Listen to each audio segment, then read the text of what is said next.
Xiaomi, merek ternama di dunia teknologi, tengah bersiap untuk meluncurkan produk terbaru mereka di pasar smartphone kelas menengah ke bawah, yakni Redmi 13. Ponsel ini menjanjikan spesifikasi yang luar biasa, sering disebut sebagai spesifikasi dewa, dengan harga yang sangat terjangkau. Varian termurah dari Redmi 13 diperkirakan akan dijual dengan harga sekitar 1 juta rupiah, sementara varian dengan kapasitas 8/256 GB akan dijual kurang dari 2 juta rupiah. Kehadiran Redmi 13 di Indonesia semakin dekat setelah terdaftar resmi di SDDPI. Peluncuran ini sangat dinanti, terutama oleh konsumen yang mencari ponsel canggih dengan anggaran yang terbatas. Dikabarkan bahwa desain Xiaomi Redmi 13 dan Redmi 12 datang dari garis keturunan yang sama seperti saudara kembar yang memiliki sisi unik masing-masing. Meskipun mereka mengusung desain yang serupa, keduanya menawarkan pengalaman pengguna yang berbeda.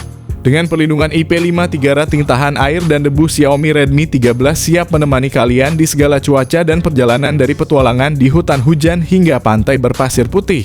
Bukanlah hal biasa untuk menemukan kombinasi istimewa seperti ini pada ponsel kelas menengah. Inilah yang membuat ponsel ini begitu istimewa dan membedakannya dari yang lain di pasar gadget saat ini.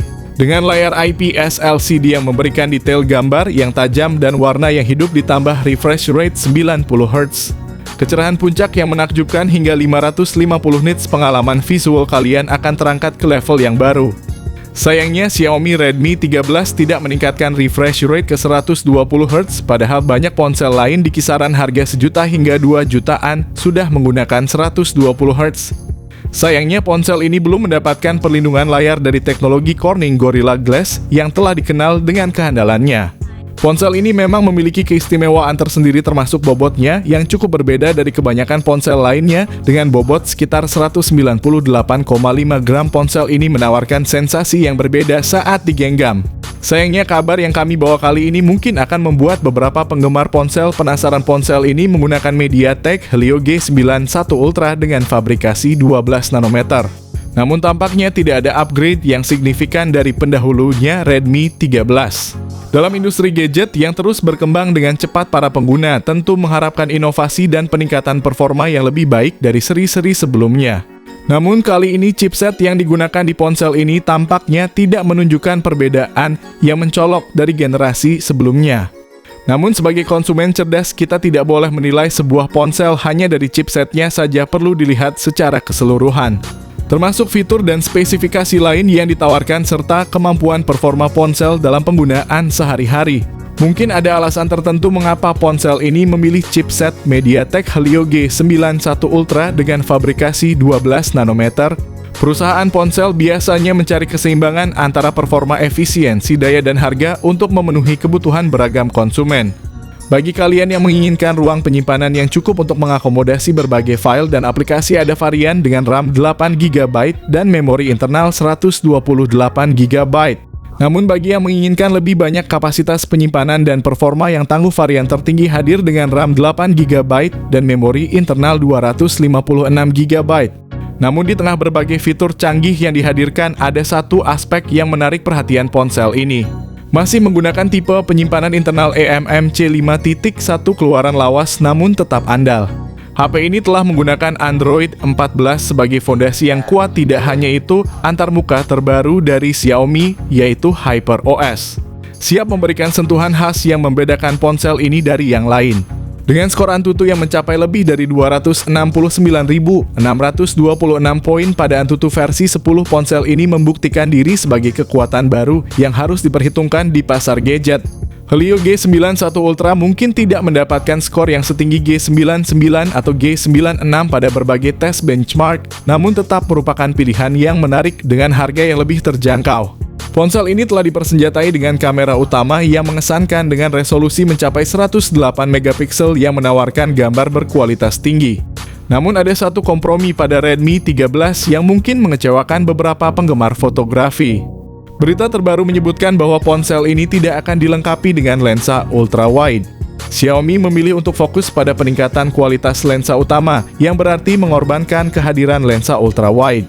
Keputusan ini dilakukan untuk mengoptimalkan performa kamera utama yang kini menawarkan hasil tangkapan yang lebih mengesankan. Tentu saja kualitas selfie juga menjadi perhatian utama pada ponsel ini. Dengan kamera depan 13 megapiksel, kalian dapat mengabadikan potret diri yang indah dan jernih. Selain itu, kalian dapat berkreasi dengan berbagai konten selfie yang kreatif dan mengesankan. Kemampuan merekam video kamera depan dan belakang pada Redmi 13 juga tak kalah menarik dengan resolusi Full HD Plus pada 30 frame per detik. Dengan semua fitur hebat ini, Redmi 13 menjadi pilihan yang menarik bagi para pecinta fotografi dan pengguna ponsel pintar yang menginginkan kamera berkualitas tinggi dalam kelas harga yang terjangkau. Untuk segi konektivitas, ponsel ini menawarkan beragam fitur konektivitas yang mengesankan dukungan Bluetooth 5.3. Koneksi NFC, speaker mono jack audio 3,5 mm, ear blaster, slot memory card USB-C dan USB on the go semuanya telah disematkan di dalamnya. Sayangnya Redmi 13 masih menggunakan speaker mono. Seharusnya Xiaomi membekali perangkat ini dengan speaker stereo, namun mereka hanya menggunakan speaker mono yang terasa kurang memuaskan. Walaupun begitu, kualitas suara yang dihasilkan oleh speaker mono di Redmi 13 tetap memuaskan dan jernih. Pengguna masih dapat menikmati kualitas audio yang memadai. Redmi 13 juga menawarkan baterai tangguh dengan kapasitas 5000 mAh. Meskipun begitu, Xiaomi masih menyediakan fitur fast charging 33 watt yang upgrade dari pendahulunya. Yang menarik, Xiaomi telah meningkatkan kemampuan fast charging pada ponsel baru mereka menjadi 33 watt, padahal sebelumnya hanya 18 watt. Untuk harganya, Redmi 13 dengan varian 8/128 GB dijual sekitar 1,9 juta, sementara varian tertingginya 8/256 GB dijual sekitar 2,1 juta, sama seperti pendahulunya. Namun jika ditelusuri lebih lanjut, banyak kekurangan pada ponsel ini, terutama hilangnya fitur ultra wide dan refresh rate yang hanya 90 Hz. Selain itu, chipsetnya tidak mengalami peningkatan signifikan, hanya merupakan rebranding dari Helio G88. Sebagai ponsel canggih dengan harga sejutaan, Redmi 13 menarik perhatian sebagai calon raja di segmen harga tersebut. Namun, apakah ponsel ini benar-benar bisa dianggap sebagai raja di segmen harga sejutaan tergantung pada preferensi dan kebutuhan individu. Persaingan di segmen harga sejutaan memang ketat, dengan banyak merek seperti Infinix juga menawarkan produk berkualitas dan pilihan varian yang menarik. Meskipun Redmi 13 menawarkan berbagai fitur unggulan, ponsel ini harus bersaing di pasar yang kompetitif. Dengan spesifikasi yang cukup mengesankan, ponsel ini berpotensi menjadi pesaing tangguh di pasar Indonesia. Persaingan di pasar smartphone memang ketat dan Redmi 13 siap memberikan saingan kuat dengan daya tariknya sendiri. Saya pribadi sangat percaya bahwa ponsel ini layak untuk dibeli karena menawarkan fitur dan spesifikasi yang mengalahkan pesaing terkenal seperti Infinix Hot Series dan itel Series. Tanggal rilis Xiaomi Redmi 13 di Indonesia akan dilaksanakan pada awal Juni 2024. Semoga bocoran spesifikasi dan harga ini bisa bermanfaat bagi kalian semua.